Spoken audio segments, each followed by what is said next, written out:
हरे राम राम राम हरे हरे। जय श्री राम। दोस्तों, आप सभी लोगों ने 4 युग का नाम तो सुना ही होगा। सतयुग, द्वापर युग, त्रेता युग और कलयुग। लेकिन बहुत से लोग ऐसे होते हैं जिनको ये नहीं पता है कि इन चारों युग में क्या समानताएं हैं और क्या असमानताएं हैं, क्योंकि सभी इस तनावपूर्ण जीवन में व्यस्त है। किसी को इनके बारे में सही से नहीं पता है। तो आज की इस वीडियो में हम चारों युग के बारे में विस्तार से जानेंगे और क्या कलयुग में ही इस धरती का अंत होगा। तो इस वीडियो को अंत तक जरूर देखें।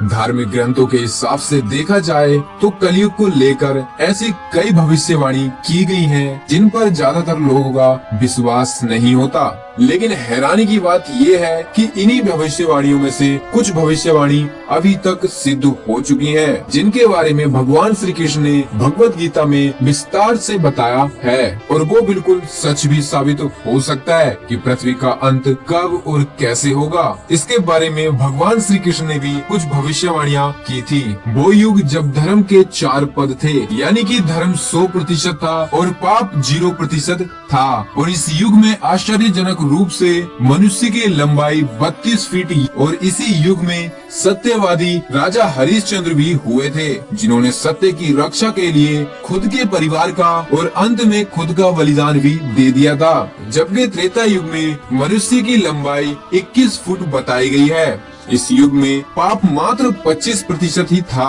और पुण्य की मात्रा 75% थी। और इस युग में ही श्री हरि विष्णु भगवान ने वामन का और राम जी का अवतार लिया था। और इस युग में राजा वाली ने 3 पग धरती वामन भगवान को दान में दी थी और वामन भगवान ने उन्हें 3 भाग में पूरा ब्रह्मांड नाप लिया था, जिनकी राक्षस राज रावण सीता का अपहरण करने के बाद उसे छू भी नहीं पाए थे। और बात करें द्वापर युग में, मनुष्य की लंबाई 11 फीट थी, यानी पाप और पुण्य की मात्रा बराबर थी, यानी 50% पुण्य और 50% ही पाप था। और इसी युग में महाभारत का धर्म युद्ध हुआ था, जिसमें भगवान श्री कृष्ण ने धर्म की रक्षा के लिए पांडवों का साथ दिया था।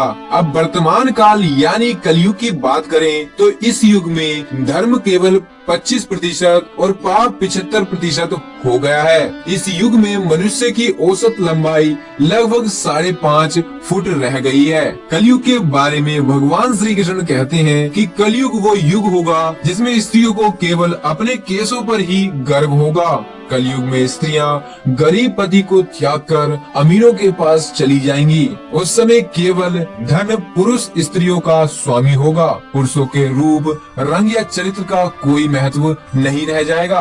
कलयुग में थोड़े से धन से ही मनुष्य में घमंड की भावना आ जाएगी। उस समय लोग आपके धन, प्रभुता और लोकप्रियता के कारण ही आपसे संबंध रखेंगे और साथ ही सारा धन घर बनाने में ही समाप्त हो जाएगा।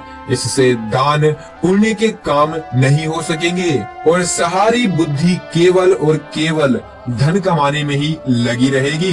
कलयुग में स्त्रियां अपनी इच्छा के अनुसार भोग विलास का ही आचरण करेंगी और ऐसे लोगों का राज्य होगा जो कि दोनों ओर से शोषण करेंगे, बोलेंगे कुछ और करेंगे कुछ, मन में कुछ और कर्म करेंगे कुछ और कर्म। ऐसे ही लोगों का राज होगा। अपनी छोटी बुद्धि को ही शाश्वत समझकर कुछ मूर्ख लोग ईश्वर की और धर्म ग्रंथों की प्रामाणिकता मांगने का जो शासन करेंगे, उनके पाप जोर मारेंगे और वो वेदों को छोड़कर संस्कार शून्य हो जाएंगे।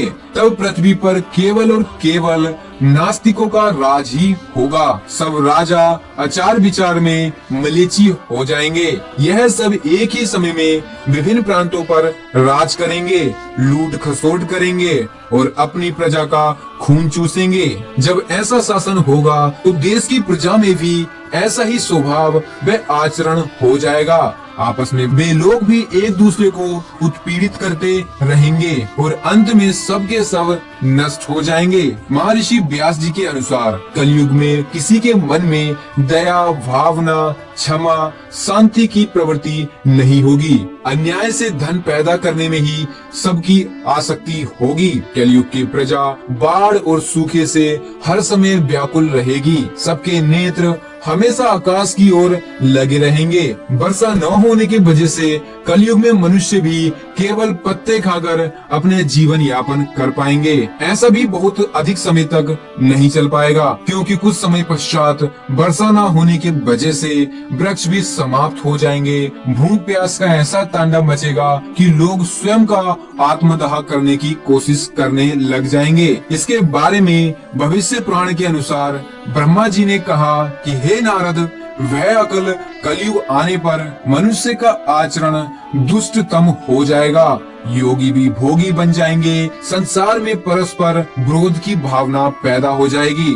ब्राह्मण क्षत्रिय वैसे जन को कोई नहीं पूछेगा, पर जिनके पास पैसे की अधिकता होगी वे शुद्ध रवि राज करेंगे देश देश गांव गांव में, और सभी लोग दुखी रहेंगे और वे अपने धर्म को छोड़कर दूसरे धर्म का आश्रय लेंगे। देवताओं का भी देत्व नष्ट हो जाएगा और उनका आशीर्वाद भी किसी को फलीभूत नहीं करेगा। मनुष्य की बुद्धि को केवल मार काट, लड़ाई झगड़ा, गाली गलौज ही अच्छा लगेगा। कलयुग में विवाह को धर्म नहीं माना जाएगा। शिष्य गुरु के भी गुरु बनकर उनको अपने अधीन रखेंगे। पुत्र भी अपने पिता धर्म का पालन नहीं करेगा, कोई किसी भी कुल में पैदा क्यों ना हो, लेकिन जो बालपन होगा कलयुग में वही सबका स्वामी होगा। ऋषि व्यास के अनुसार इस काल में अधर्म इतना भयंकर होगा कि 10-11 वर्ष की लड़कियां 12-13 वर्ष के लड़कों के साथ संभोग करके संतान उत्पन्न करने लगेंगी। घोर कलयुग आने पर मनुष्य की औसत आयु केवल 20 वर्ष तक ही सीमित रह जाएगी। ब्रह्मा वेवर्त पुराण के अनुसार उस घोर कलयुग में मनुष्य की अधिक से अधिक आयु केवल 30 वर्ष की ही होगी और औसत आयु केवल 20 वर्ष की होगी। 16 वर्ष की उम्र में ही लोग वृद्ध हो जाएंगे और 20 वर्ष में मृत्यु को प्राप्त हो जाएंगे। उस समय शरीर घटकर बोना हो जाएगा। कलयुग के अंत में संसार की ऐसी दशा हो जाएगी कि अन्य तो कहीं पर भी नहीं होगा। पूरी धरती बंजर हो जाएगी। एक बार फिर से पशुओं में आरंभ हुई यह धरा पृथ्वी में वापस पशुओं में ही विलीन हो जाएगी। फिर होगा नए युग का आरंभ और इस तरह से कलयुग का अंत हो जाएगा और इस धरती पर कोई जिंदा नहीं रहेगा। अगर दोस्तों वीडियो में दी गई जानकारी आपको पसंद आई हो तो वीडियो को लाइक और अपने दोस्तों में शेयर जरूर करें और चैनल को सब्सक्राइब जरूर कर दें। तो चलिए फिर मिलते हैं एक और हरि कथा के साथ। तो जब तक के लिए जय श्री राम।